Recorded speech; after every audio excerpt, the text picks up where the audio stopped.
కృష్ణా జిల్లా గుడివాడ నందివాడ మండలం లక్ష్మీ నరసింహపురంలో కళింగ సంఖ్యల ఆత్మీయ సమావేశం నిర్వహించారు. ఈ కార్యక్రమంలో గుడివాడ టీడీపీ ఎమ్మెల్యే అభ్యర్థి వెనిగండ్ల రాము పాల్గొన్నారు.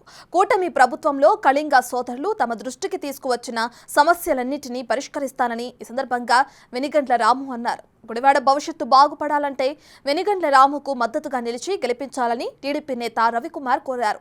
బీసీలకు పూర్వ వైభవం రావాలంటే మనమందరం టీడీపీకి మద్దతుగా నిలవాలన్నారు. నాడు ఎన్టీఆర్, నేడు చంద్రబాబు కళింగుల అభ్యున్నతికి, సంక్షేమానికి విశేష ప్రాధాన్యత ఇచ్చామన్నారు.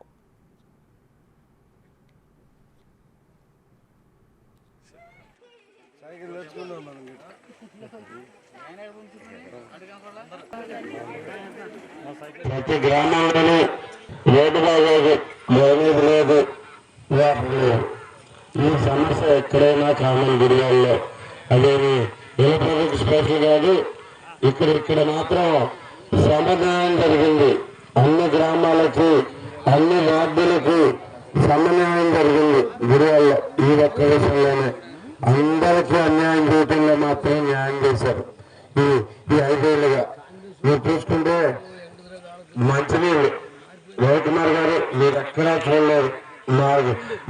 మా గ్రామాల్లో మీరు ఎక్కడైనా వెళ్ళండి, నీరంతా వాడుకునే నీరంతా గ్రీన్గా ఉండదు, ఆకుపచ్చ రంగులో ఉండదు. అసలు ఎక్కడే తేడా లేదు. నేను దాని రోడ్డుకి చెప్పగలను. మీరు వెళ్తే కాళ్ళు కూడా కడుక్కోలేదు. అది అలాంటి నీరుతోటి మా నియోజకవర్గ ప్రజలందరూ రోజు స్నానాలు చేయాలి, బట్టలు ఎత్తుకోవాలి, అంటున్నాయి కావాలి, అన్ని ఏదైనా వాడేమన్నా ఇంత దారుణమైన పరిస్థితుల్లో